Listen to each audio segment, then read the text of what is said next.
No contexto da história bíblica, o livro de Juízes apresenta um período turbulento da trajetória do povo de Israel marcado pela instabilidade espiritual, ciclos de idolatria, opressão e libertação. É nesse cenário que se destaca Débora, uma mulher cuja atuação vai muito além das expectativas culturais de sua época. Ela não apenas julgava as causas do povo, mas também exercia o ofício profético e liderava Israel em momentos decisivos de guerra.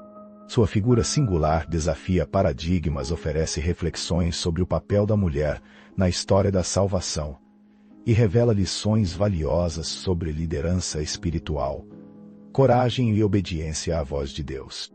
Débora surge na narrativa bíblica no capítulo 4 do livro de Juízes. Israel atravessava mais um ciclo de decadência espiritual. Os filhos de Israel tornaram a fazer o que era mal aos olhos do Senhor, depois da morte de Eude, Juízes 4.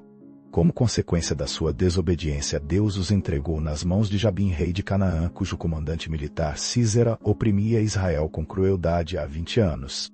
O pano de fundo é um cenário social e religioso de fragmentação tribal.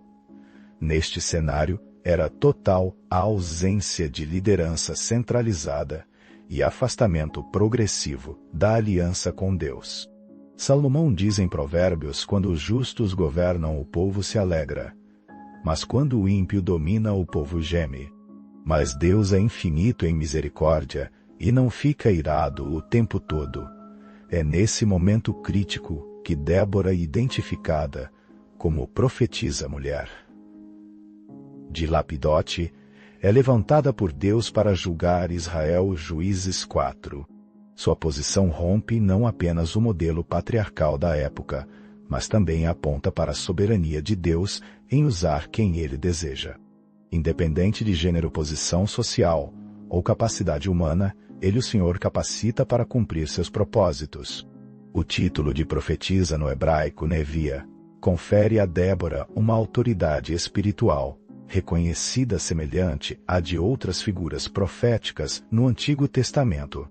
Ela é uma das poucas mulheres na Bíblia explicitamente chamadas de profetisas, assim como Miriam, Êxodo 15, Hulda, 2 Reis 22, e Ana, Lucas 2, versículo 36.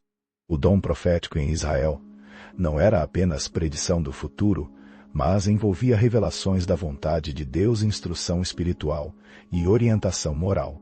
Débora ouvia a voz de Deus e comunicava ao povo as decisões divinas. Sua relação íntima com o Senhor conferia legitimidade às suas ações, tornando-a uma voz de autoridade em meio ao caos.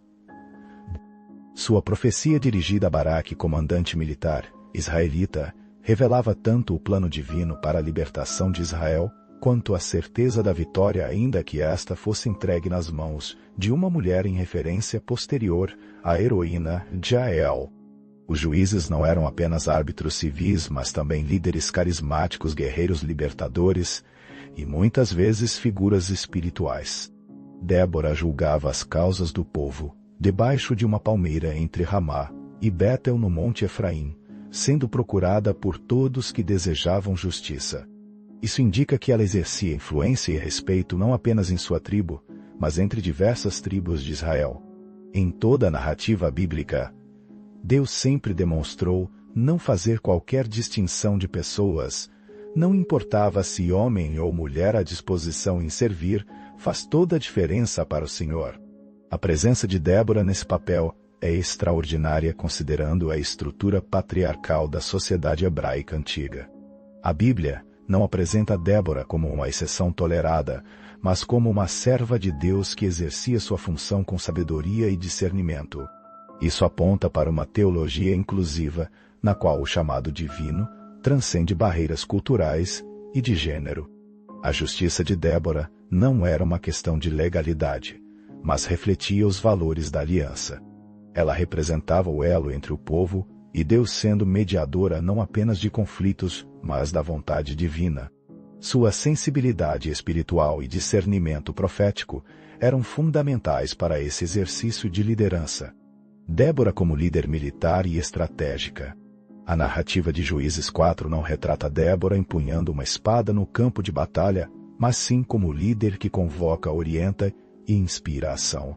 Ela envia uma mensagem a Baraque, filho de Abinom, ordenando que ele reúna 10.000 homens das tribos de Naftali e Zebulon para enfrentar o exército cananeu. A ordem é clara: porventura, o Senhor Deus de Israel não deu ordem dizendo: vai e atrai gente ao monte Tabor? Juízes 4. Baraque hesita e declara que só irá à guerra se Débora for com ele, o que revela a confiança que ele deposita na presença espiritual da profetisa. A resposta de Débora é firme. Ela irá, mas a honra da vitória não será dele. Ainda assim, ela o acompanha não como símbolo de apoio moral, mas como autoridade espiritual, que carrega a presença de Deus em meio ao exército. Como Davi, ela foi levantada por Deus para livrar seu povo do inimigo. A vitória sobre Sísera foi resultado direto da estratégia inspirada por Deus e da coragem das mulheres envolvidas. Débora como líder e profetiza, e Jael que executa o comandante cananeu com uma estaca de tenda. Assim, a salvação de Israel é conduzida por mãos femininas, o que reforça o valor teológico da atuação das mulheres no plano divino. O capítulo 5 de Juízes traz o Cântico de Débora, uma das mais nobres canções de exaltação ao Senhor. É um hino de vitória e louvor que exalta a soberania de Deus e celebra a participação voluntária do povo na batalha. Louvai ao Senhor por vingança de Israel, quando o povo se ofereceu voluntariamente. O cântico reconhece que a vitória foi do Senhor e enfatiza a liderança de Débora. E a bravura de Jeiel critica as tribos que se omitiram e convoca a memória coletiva de Israel a reconhecer a ação de Deus em sua história.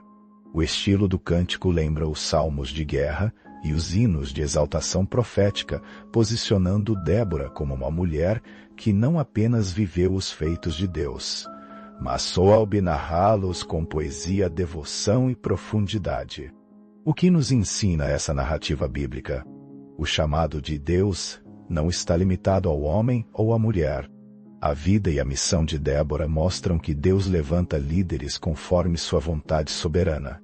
Sua presença como juíza e profetisa confirma que o serviço a Deus não é a prerrogativa de gênero, mas de chamado, fidelidade e capacitação divina. A liderança espiritual se baseia em intimidade com Deus. A autoridade de Débora não vinha de estrutura militar, linhagem sacerdotal ou cargos políticos. Esta mulher tinha plena conexão com a mente divina, tinha perfeita comunhão com o Senhor. Sua liderança nos ensina que a verdadeira autoridade espiritual nasce da escuta atenta da voz de Deus e da obediência fiel à sua vontade. São muitas as mulheres na tradição bíblica. Débora e Jael figuram como exemplos de ação corajosa e papel ativo na salvação do povo.